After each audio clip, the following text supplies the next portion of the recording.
The Adventures of the Saint, starring Vincent Price.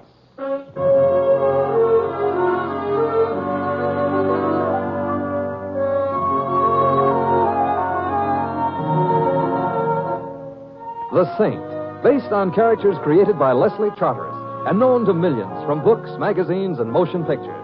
The Robin Hood of modern crime now comes transcribed to radio, starring Hollywood's brilliant and talented actor Vincent Price as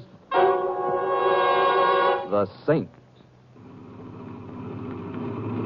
Hey, Mr. Templar. Yes, Louis? You look tired. I am a bit. Been working or something? Or something. That is, I've been playing chess. Uh-huh. So wipe the lipstick off your mouth. The lipstick? Thanks, Louis. You're welcome. On a chess player, it don't look good. It was a very close game. That I can figure out for myself. Hey, look, somebody's moving out of your house, you see? There's a moving van parked in front. Yeah, so there is. So I better stop here. They're still lugging furniture out. I hope it's the people who have the apartment over mine. Why, what's the matter with them? Large feet. Uh-huh. Hey, that's odd. What? That desk they just put in the van, it looked familiar. All furniture nowadays looks familiar. Oh, they're all finished. I'll pull up. Don't bother, Louis. How much do I owe you? A buck. Hey, Mr. Temple, what's the matter? I'm beginning to realize why it looked so familiar. Why? Because it was my desk.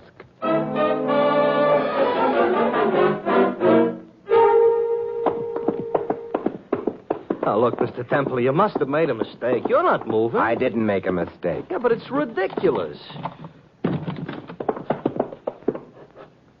Mr. Templar. Yes, it was my desk. Not to mention my table, my chairs, my...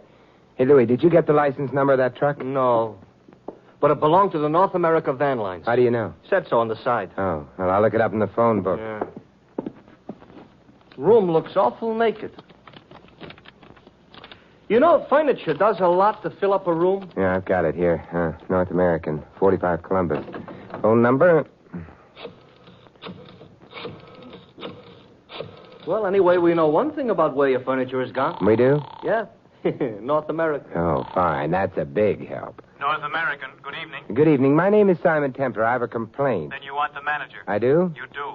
His name is George H. Smith. Smith? Oh, very well. Well, let me talk to him. He's not in. Sorry. Well, you might be able to help me. You see, my complaint has to do with my furniture. It's just been moved by you people. Didn't we move it far enough? You shouldn't have moved it at all. We're so enthusiastic. I think you'd better check your records. Find out who ordered the van and where the furniture is to be delivered. Very well, sir. Just hold on. Having trouble, Mr. Temple? No, Louis, just whimsy. From truck drivers? We'll sue them. Who will? Us cabbies in New York. The whimsy belongs to us. And furthermore, Mr. Templar? Yes? You ordered your furniture moved. I did? Paid for it in advance. Turned the key over to our men and asked for rapid service. Well, I certainly got it. And where did I order the furniture moved to? The Sprague Furniture Galleries. Sprague? But he handles antiques. My furniture's modern. Maybe it's aged rapidly. Good night. Good night, sir. Come on, Louis. We're going to a gallery. we're in a hurry? Yes, you might say we've got to get a move on.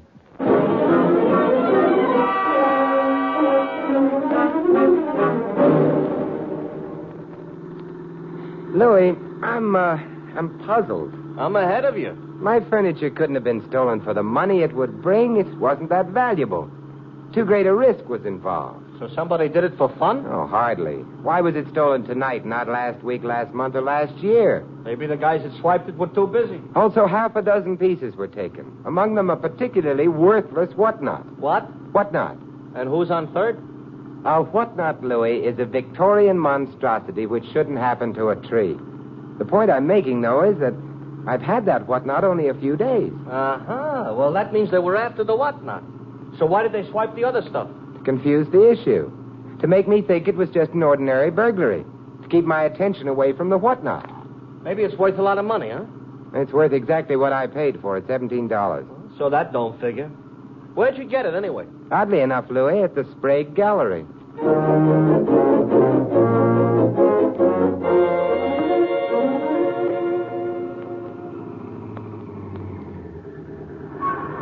that gallery don't look open. Come on. Sprague sleeps in the back. He has a small apartment there. There's no truck around, Louis. Must have already unloaded. Yeah. Mr. Sprague ought to wash his windows. Yeah, I can't see a thing inside. Must be a bell around, however. Oh, yeah, look, here's one. Sounds like an antique bell. Antique or not, it should awake Mr. Sprague. So maybe somebody should ought to tell him on account of it ain't waked him. No. Hey. Yeah, door was open. He may have forgotten to lock it. Hey, light a match, Lou. Okay. Oh, thanks. Oh. Well, now we got light, but... Hey, there's your furniture. Yeah, so it is. Desk, table, couch, And the whatnot. Yeah. Truckman evidently delivered the stuff and left. But, where's Sprague? Maybe in that back room, huh? Yeah, well, we'll see. Oh, the lights are on in here. Kind of a cluttered place for a guy to live in. Yeah, not only cluttered, Louis. It looks as though a hurricane had made more than a passing visit. Yeah, Mr. Templar, what are you staring at? Back here, behind the bed. Huh? Somebody besides the hurricane also visited?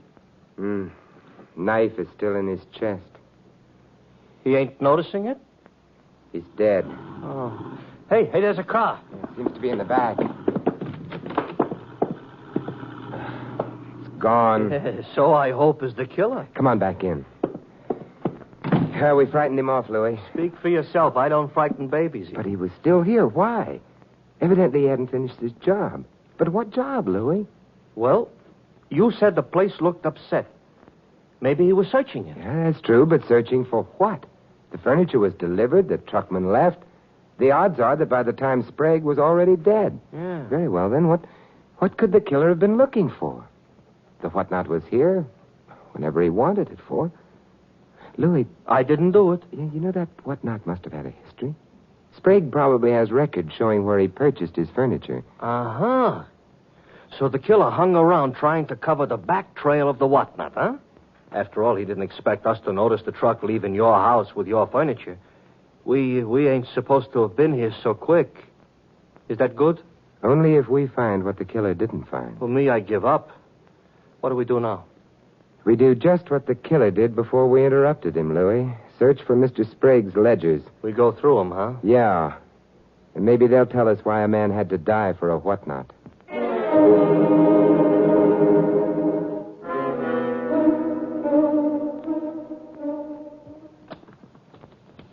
It's not in this one. Yeah. Hey, Mr. Templar, I think I got it. Oh, let me see. Here. Victorian whatnot, yeah. Mrs. Susan Carter, Hill Road, Cresdale, New York. Cresdale? That's only half a dozen miles north of the Bronx. This is strange.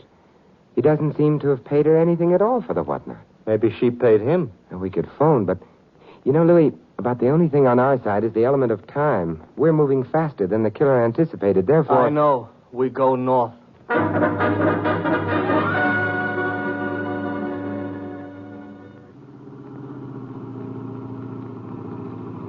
You know something, Mr. Templar? The trouble with the country is it's so far from the city. I never thought of that. Well, think about it. It's true. I'd rather think about Mrs. Susan Carter. Sprague got that whatnot from her about a week ago. Yeah, and I bought it from him 3 days ago. But, will she be able to help us? Why not? Was her whatnot. Sure, but if she knew anything about it, anything that would make it worth murdering someone for, she'd never have passed it on to Sprague in the first place. We may be chasing a wild goose, Louis. Who needs a wild goose? A wild gander. Slow down, Louis. I think it's that house on the corner. Okay.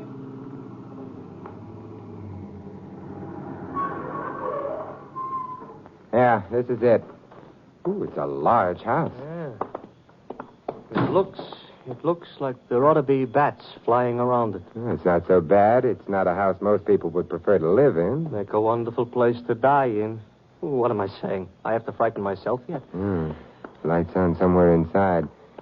They must keep late hours. Let's go. Yeah. Some fun they have in these country houses. Yeah, I think it's time we rang. You know, I'm wondering what she didn't. Hey, look, the light just went out inside. I got a feeling nobody is going to open that door. All right. So I was wrong. But who opened it? It doesn't matter. We can get in. Okay. Except I would be happier if somebody at least had opened it. Oh. It's like a house of the dead. Stop making up phrases like that. It came from someplace down this hallway. You're running in the wrong direction. We're running forward. Hey, look, it must be this door. It's the only one along the hallway. Does it open? Yeah, it opened. Who are you? Oh, hello, I'm Simon Templar. This is Louis. Yeah. What do you want here? We heard you scream. That was because I saw a mouse. It must have been a large mouse. It was a large scream, Mrs. Carter. I'm not Mrs. Carter. But, Claire Wayne, Miss Carter's niece. Oh, I apologize. How'd you get in? Well, the front door opened by itself. A very mysterious effect. You're making things up. Not really. Could we see Mrs. Carter? Could you... Oh, no.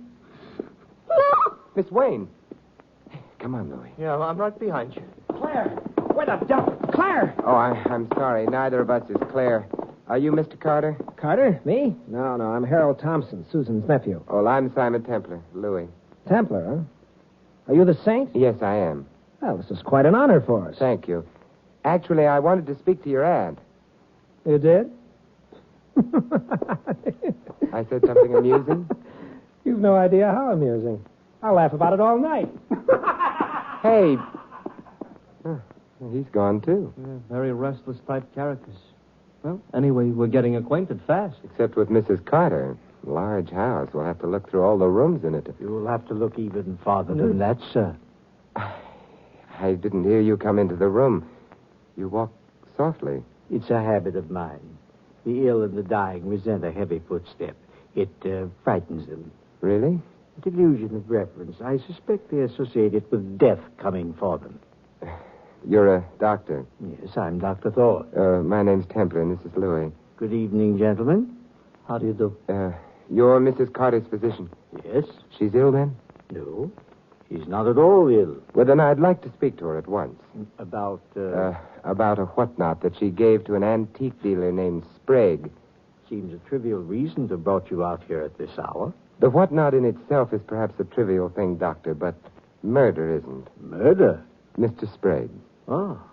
At what time was he... Probably around 8 this evening. It's interesting. At 8, I was out in my car on my way here, but I took a long way around. Might have included the stop in the city. At 8, Harold Thompson had not as yet reached this house. Of course, where he was until then, I cannot say. At 8, Claire Wayne was at the movie. She told me earlier. Well, perhaps she was. Yeah? Very interesting hour. Yes, and where was Mrs. Carter at 8 o'clock? Well, she was where she is now, with a nurse in attendance. I thought you said she wasn't ill. She isn't. She was. Oh, I see. She's dead, then. She's dead. Interesting. 3 people might have known what the mystery of the whatnot was, and of them 2 are dead. The third is a murderer. Susan Carter was an old woman with a weak heart. Meaning her death was natural? Yes. I don't sneer at coincidence, Dr. Thorne, but under the circumstances, I'd like to be sure it was coincidence. Well, of course, I can't quarrel with you about that. I've had a thought or two about Susan's death myself. And? She wasn't stabbed to death. Her heart did fail. Mr. Templar, I'm not a young man anymore. I'm tired. I'm all confused. And before going any further into this thing, I'd like to rest. Would it be asking too much of you to spend the night here, Mr. Templar?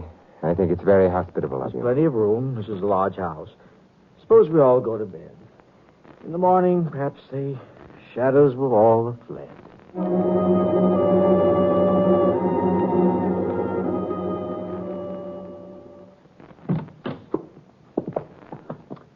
Well, I think you'll be comfortable in this room.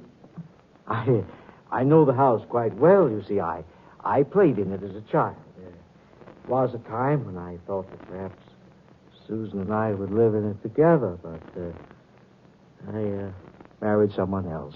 Good night. Good night, Doctor. Yeah, good night. He's kind of broken up about Mrs. Carter's death, huh? Yes, he is. Could be an act. Seemed genuine. You know, Louis, nobody in this house has an alibi for Sprague's death. Yeah, Mr. Temple, let's go to sleep, huh? In the morning, I'll feel strong enough to be surprised, but right now... All right, we'll go to sleep. What could happen anyway?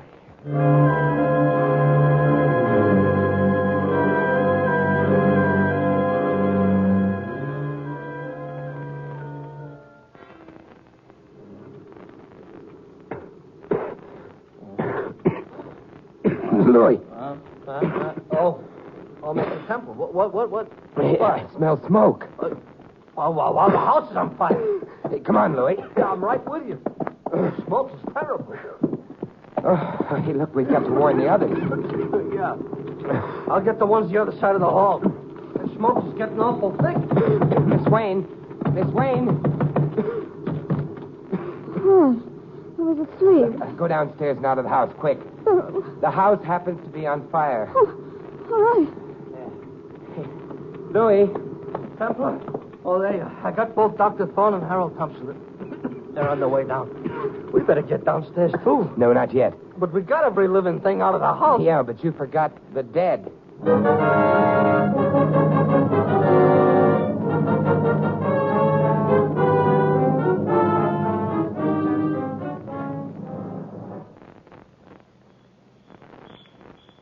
Dr. Thorne, the other men, what happened to them? Be still, my dear. We're safely out. They must have ducked down the back way.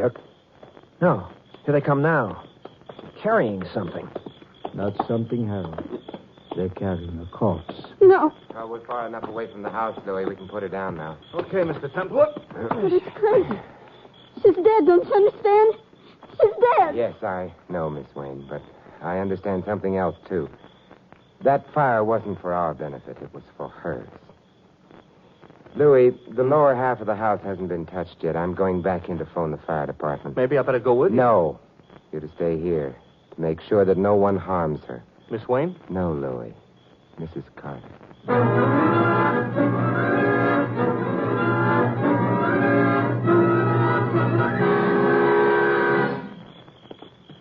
Thank you, Collison. You and the boys did a fine job. Glad we were able to save the lower part of the house. Okay, boys, back to the pinochle game. You know that Cresdale Fire Department ain't bad? No. We may as well all go inside. I'll take Mrs. Carter. I can't say I exactly follow your mental processes, Templar. Is that important? I don't know. Why did you have to disturb her? Mrs. Carter, she's far beyond any disturbances I could create. What Claire meant was, why lug her around the way you are? There's a very simple answer. You see, she's a very important clue. To what? Murder. Shut the door open, Mr. Templar. Oh, thanks, Louis. Well, this room will do as well as any. The couch for Mrs. Carter. Mr. Templar, I think I shall insist upon an explanation. We're all here. But we're not all here. What? Oh, Harold. Yes. He was with us when we arrived at the front door, but then... Yeah, he must have decided that other climbs would be healthier climbs for him at any rate. You're not saying Harold killed... I'm saying nothing about that at the moment. Dr. Thorne, does Claire resemble Mrs. Carter, as Mrs. Carter was when she was a girl, of course? You're a cute Templar. The answer, of course, is yes. It's an amazing resemblance. Yes, it would have to be. I'm not sure. Why amazing? We were very closely related. That's not the point. Then what is? Someone burgled my apartment, stole a number of pieces of furniture. Among those pieces was a worthless whatnot. Since it was taken along with the others were merely camouflaged. The burglar was primarily after the whatnot. Well, what connection is there between furniture and... Death? That whatnot, Dr. Thorne, until a week ago belonged to Mrs. Carter. Oh? A Mrs. Carter who may have died naturally or who may have been killed. I told you her heart failed. Almost anything might have brought it on. Yes, Doctor, almost anything. Perhaps a tiny dose of poison, so tiny that it wouldn't of itself be fatal, so tiny that it would produce no symptoms of poisoning, but it would strain an already weak heart, wouldn't it? Well, yes, it's possible. More than possible. It has to be so. Otherwise, why the fire in the upper part of the house? A fire, therefore, that couldn't have been accidental. No cooking or heating is done up there. Well, maybe somebody was after... The living, Louis? No. No doors were locked. None of us were drugged. The house itself is easier to escape from. The fire had only one purpose, to destroy the body of Mrs. Carter, to destroy the possibility of an autopsy on that body. I'm tired. Oh, tired. I better go home. Not quite yet, Doctor. Mrs. Carter was wealthy? Well, no one knows, you see. She never kept money in the bank. There's always, of course, been a theory that she hid all the money somewhere in this house. She's mean and nasty. I don't mind telling you that Harold and I searched all through the house looking for that money. Did you find it? No. Do you need money, Doctor? His wife spends more than he earns. Of course he does. I do. Harold does. There wasn't any money. Was Mrs. Carter a sentimental woman, Doctor?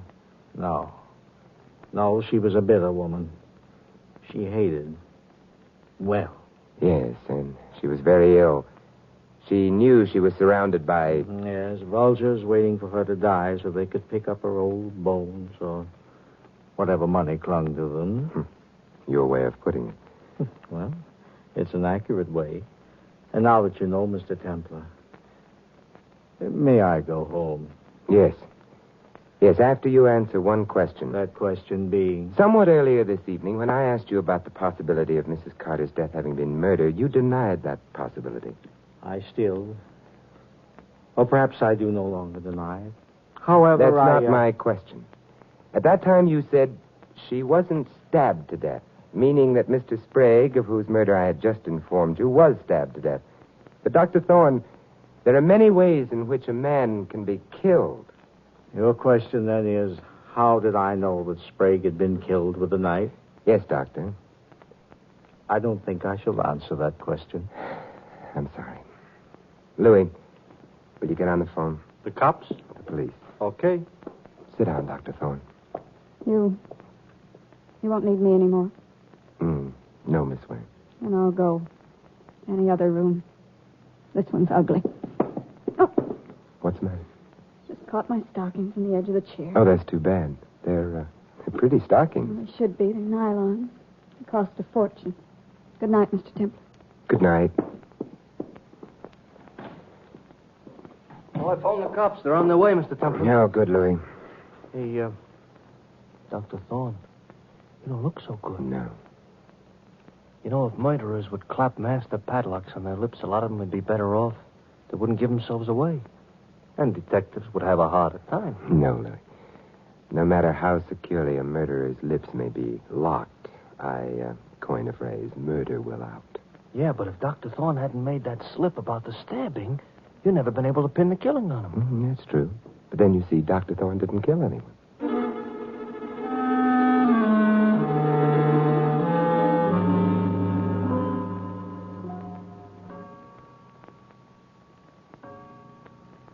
Templar, cops are going to be here pretty soon. For the last 10 minutes, nobody has said nothing. No, but Dr. Thorne has undoubtedly been thinking. If he didn't kill anybody, what has he got to think about? About who did? Oh, Mr. Templar, Yes, Doctor? you're quite sure? Yes, I am. There's no hope of... None. Well, it was a resemblance, of course.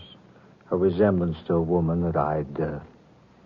You'll permit an old and tired man an old and tired cliche? Of course.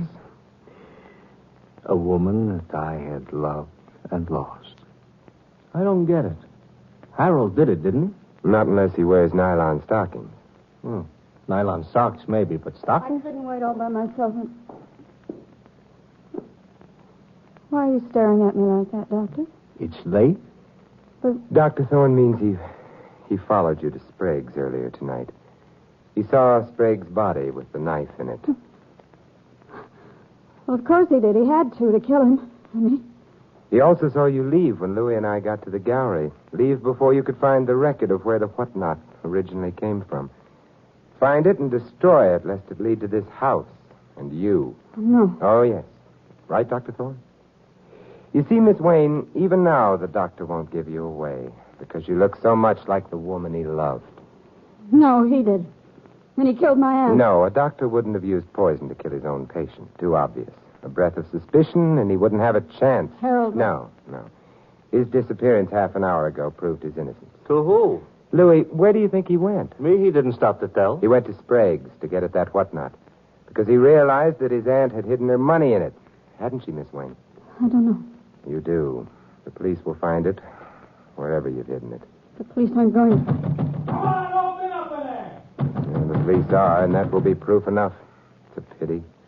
And all because of a whatnot. Such an ugly thing.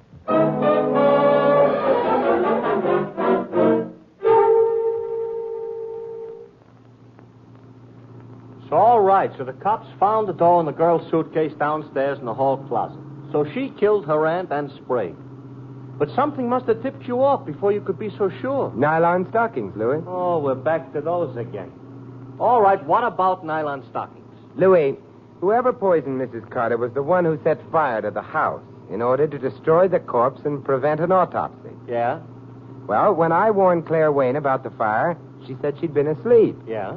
Later on, after I'd confronted Dr. Thorne with what seemed to be his guilt, she left the room. On the way out, she caught her stockings on a chair. So? Louis, how much do you know about women? Everything. Do women go to sleep with nylon stockings on? Oh, the answer is no. Therefore, Claire Wayne had not been asleep. She'd lied about that with no reason. Unless she had started the fire. Yeah. So she started the fire, so she poisoned her aunt, stabbed Sprague. Yeah, okay. Only one thing more. What, Louis?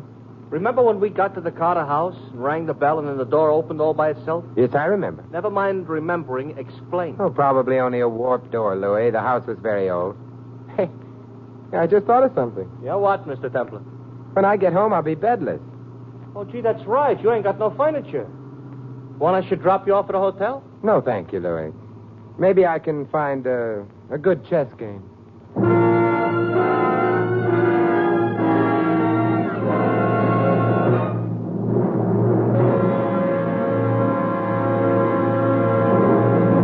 You've been listening to another transcribed adventure of the Saint, the Robin Hood of modern crime. Now here's our star, Vincent Price. Ladies and gentlemen, in tonight's cast, you heard Peggy Weber as Claire and Victor Rodman as Dr. Thorne. David Ellis was Harold, Gilbert Fry, the dispatcher. Larry Doutkin plays Louis. This is Vincent Price inviting you to join us again next week at the same time for another exciting adventure of the Saint. Good night.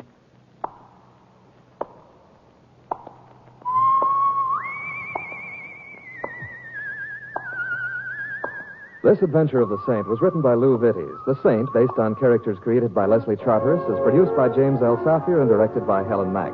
Vincent Price is soon to be seen co-starring in RKO's production of His Kind of Woman.